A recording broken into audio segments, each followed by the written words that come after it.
Thanks for joining us for CBN NewsWatch. I'm Mark Martin. Today, as Russian forces advance upon the Ukrainian capital, one man, the leader of Ukraine, has stood firm against Vladimir Putin and led the way for the world to take action.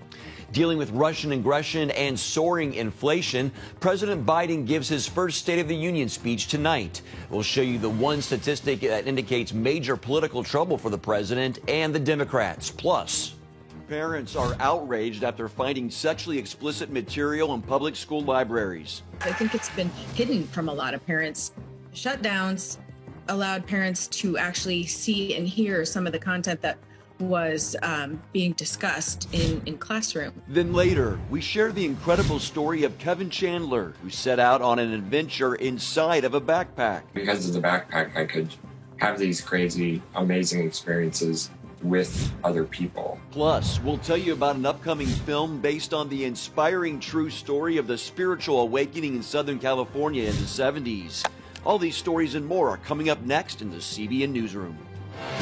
This is CBN NewsWatch. We begin with the president of Ukraine, Volodymyr Zelensky, who is not only standing his ground against the Russian invasion of his country, he has also marshaled global support for his country in a matter of days, helping to build an international backlash against Vladimir Putin and Russia. All of that as Russian troops are now advancing on the Ukrainian capital of Kyiv.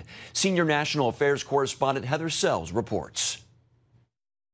Russian forces have now fired close to 400 missiles into Ukraine, attacking schools, hospitals, and homes. Satellite images show an estimated 40-mile Russian convoy closing in on Kyiv. As for Russian President Vladimir Putin's warning that he has put his nuclear deterrent forces on high alert, President Biden dismissed it Monday, telling a reporter that Americans should not worry. We've seen Mr. Putin's announcement. We believe it's as unnecessary as it is escalatory. In the face of Putin's aggression, the president of Ukraine has rallied his country and the world. CBN's George Thomas is on the ground in Lviv. By invading Ukraine, Putin was hoping to not only conquer the entire country, but also divide Ukrainians. Well, the exact opposite has happened. Not only is the nation more united than ever before, but so many see this as a David versus Goliath story. And today, Ukraine's President Zelensky, in their eyes, is clearly the David. He's much more braver than Goliath. He is much stronger.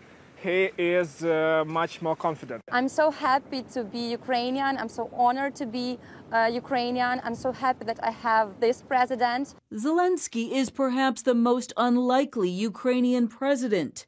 His background, a former actor. He was the voice of Paddington Bear in Ukraine and played Ukraine's president in a TV comedy before getting the job in real life.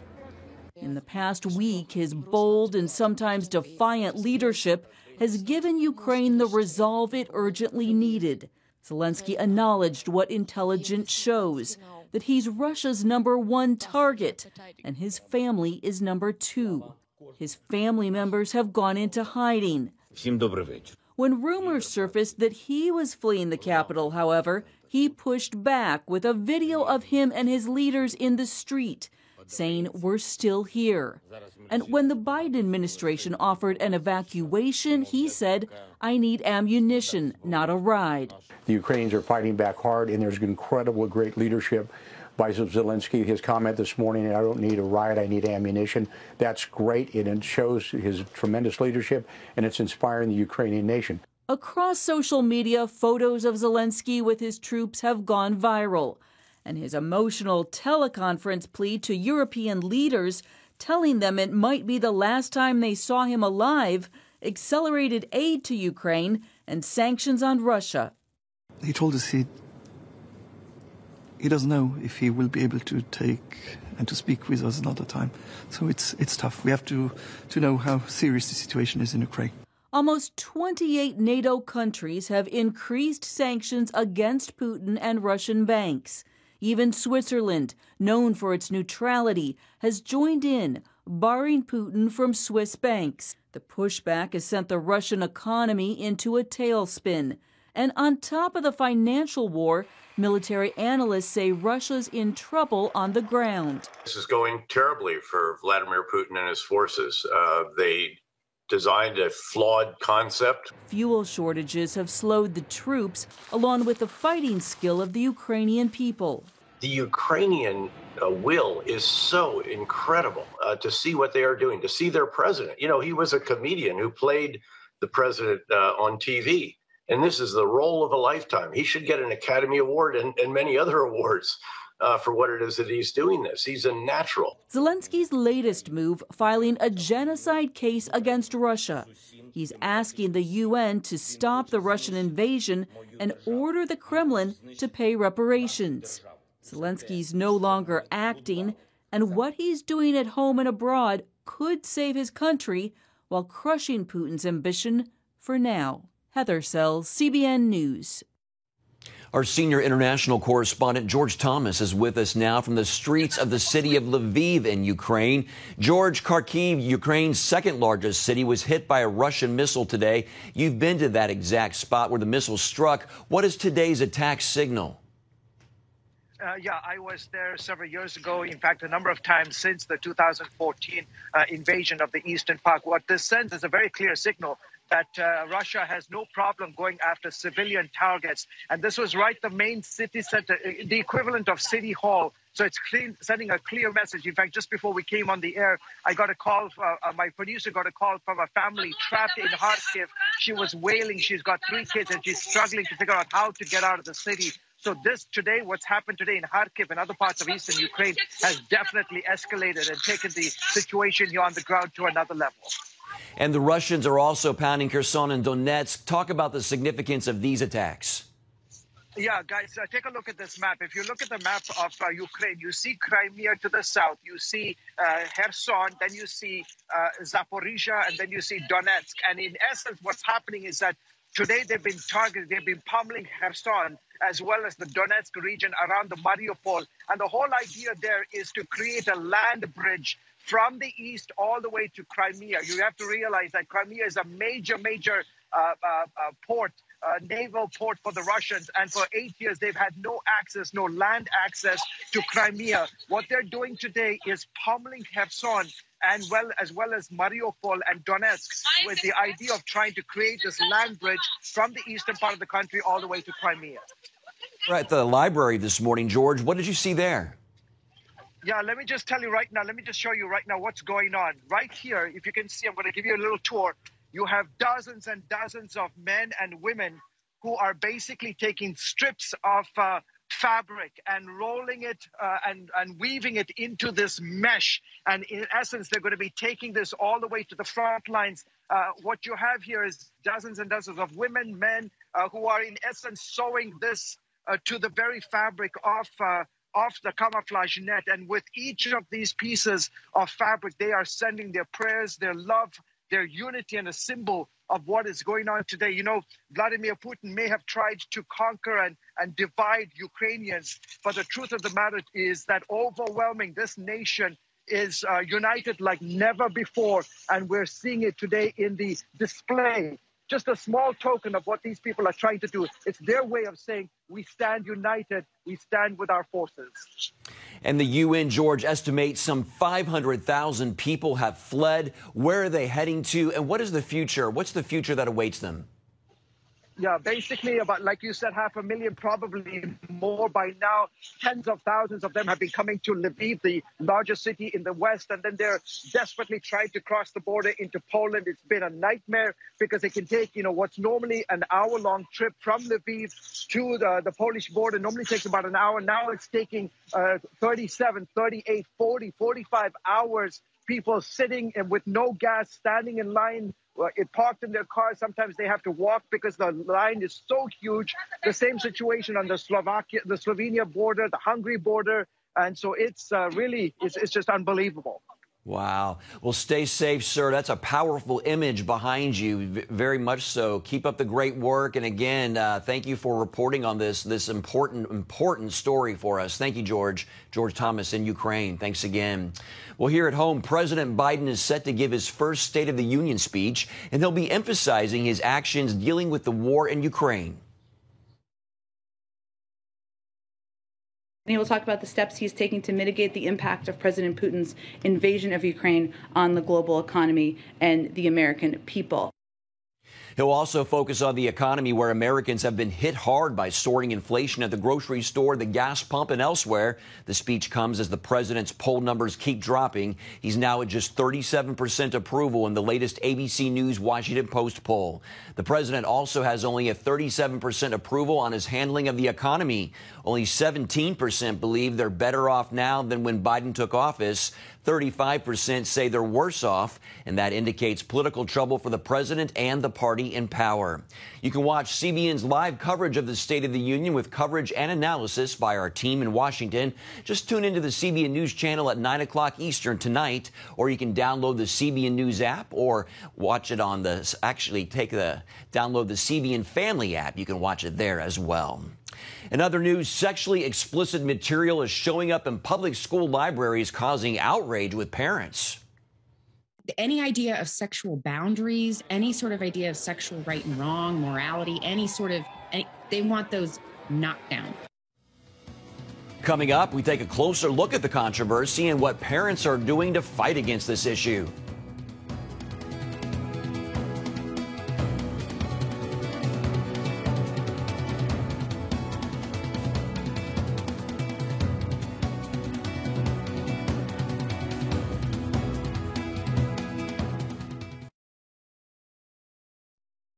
Books containing sexually explicit material are available to children as young as kindergartners in some public school libraries. Parents are up in arms, challenging educators at school board meetings across the country.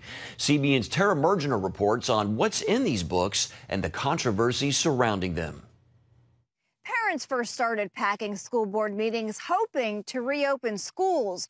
Now the focus is on what they call explicit books. Child experts are also weighing in, saying graphic images and mature subject matter harms young minds. Imagine your 11-year-old child or grandchild reading this. A familiar school board scene playing out across the country. So not only do you have to be talented, long-lasting, multiple, but you have to be okay, a sexy 18-year-old. An uncomfortable crowd cringing. Do you think you have to?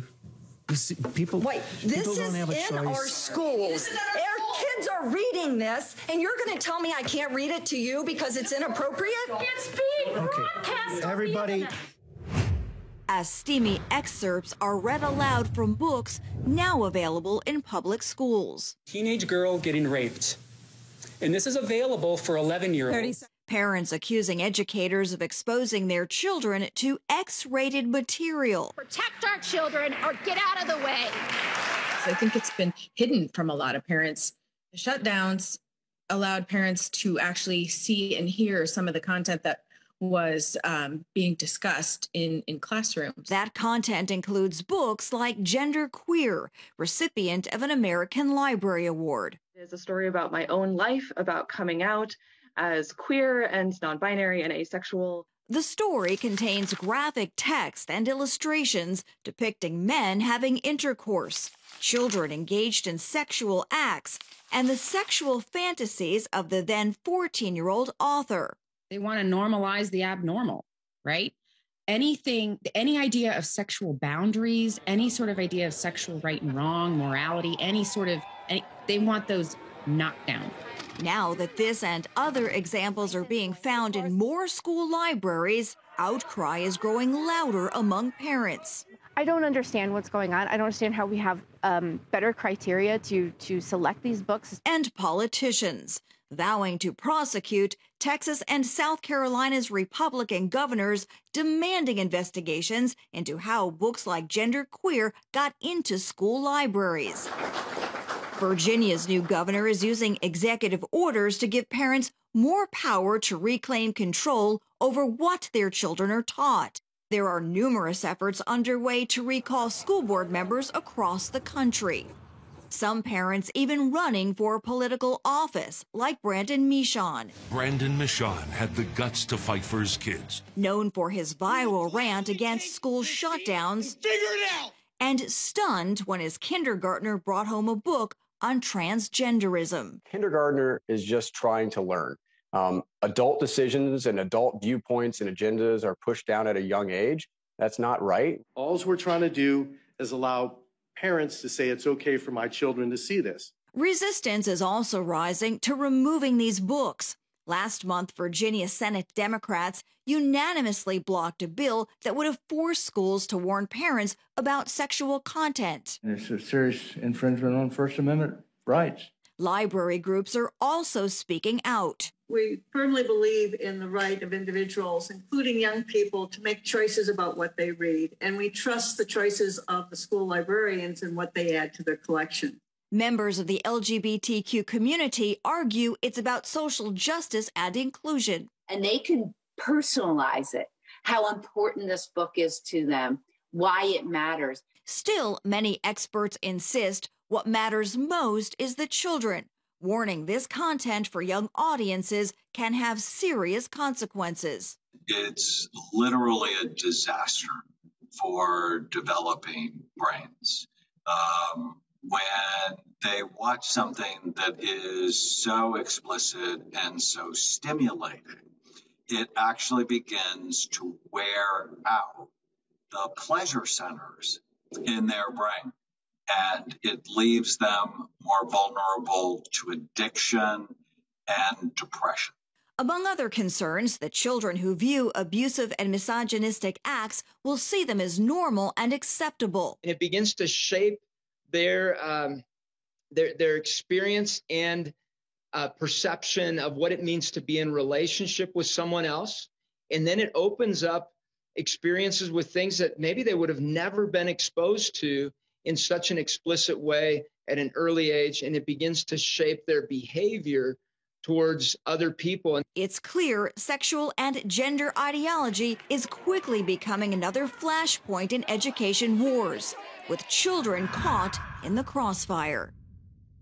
As the debate plays out, parents are encouraged to foster healthy relationships with their children, talk to them about sexuality early in an age-appropriate way, and let them know it's okay to ask questions. In Loudoun County, Virginia, I'm Tara Mergener, CBN News. Still ahead, we'll share the story of Kevin Chandler's faith-filled, incredible adventure despite having spinal muscular atrophy. Welcome. Kevin Chandler and his 6 friends set out on an incredible journey, dancing in the streets of Paris, hiking through the English countryside, and scaling the island of Skellig Michael. The trip was a big risk for Kevin, who has spinal muscular atrophy and was wheelchair-bound. Chandler and his friend Luke Thomas told the Prayer Link that one step of faith turned into an adventure beyond their wildest dreams. Prior to this trip, you had been in a wheelchair 25 years. Can you describe what you were feeling when you left that wheelchair behind to go on this trip? Yeah, it's kind of funny because I've been asked before, like, what was it like in that moment of leaving your wheelchair behind? But we were in a rush to get to the airport and on the airplane. And so in the moment, it just kind of happened. And I had used the backpack before, so it felt like any other time of getting out of my chair and getting into the backpack. But it was about a week later on the trip when I wanted some time to myself. I wanted a moment to wander off and do my own thing, and realized I couldn't because I didn't have my wheelchair. And I really was faced with this moment of, well, my wheelchair gives me freedom in some ways, and having this backpack gives me a freedom and an experience in another way. And one isn't better than the other, but they, each one enriches life in its own way. And because of the backpack, I could have these crazy, amazing experiences with other people. Exactly. Well, Luke, you weren't able to carry Kevin on your back due to a skateboarding injury, but you did document the experience with your camera. And in the book, you say this was a trip full of just unforgettable experiences. How did it change you? Wow. Well, I had no exposure to the disability community before this, really. I knew Kevin, but I hadn't spent a whole lot of time with him. So this was really eye-opening to, what people can do when they come together to kind of fill in the gaps in some of the abilities of those that you're around. And Kevin, back to you. Would you say that this was more of a faith journey or a physical journey, or perhaps both? Oh, I would say it was definitely a mix of both. Yeah, because we faced a lot of difficult things physically, but around every corner there were also challenges spiritually and emotionally and relationally, as well. And got to have a lot of very real conversations with the Lord along the way. What a great story. You can catch Prayer Link on the CBN News Channel tonight at 6:30 Eastern or on the CBN News app. Coming up, there's a new film in development based on the true story of the spiritual awakening in Southern California in the 1970s. We'll have more right after the break.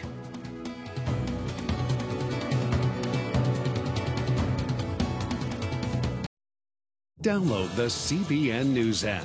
One place for all of your news. Breaking news alerts. Watch CBN News Channel live. CBN News, because truth matters. Get the CBN News app today.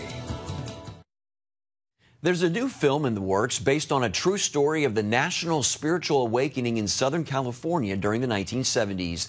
The film is called Jesus Revolution and revolves around Pastor Greg Laurie, who sets out to redefine truth and ends up meeting a hippie street preacher named Lonnie Frisbee. They both connect with Pastor Chuck Smith, who opens up his church to other hippies and seekers. A great spiritual revival occurs at the church, leading to the Jesus Revolution. The film stars actor Kelsey Grammer and The Chosen's Jonathan Rumi, just to name a few, and filming begins this month. Might be something to check out there. Well, that's going to do it for this edition of CBN NewsWatch. Remember, you can find more of our news programs on the CBN News Channel anytime or online with cbnnews.com. Also, tell us what you think about the stories you've seen by emailing newswatch@cbn.com. Or you can talk to us on Facebook, Twitter, and Instagram. Hope you'll join us next time. Have a great day.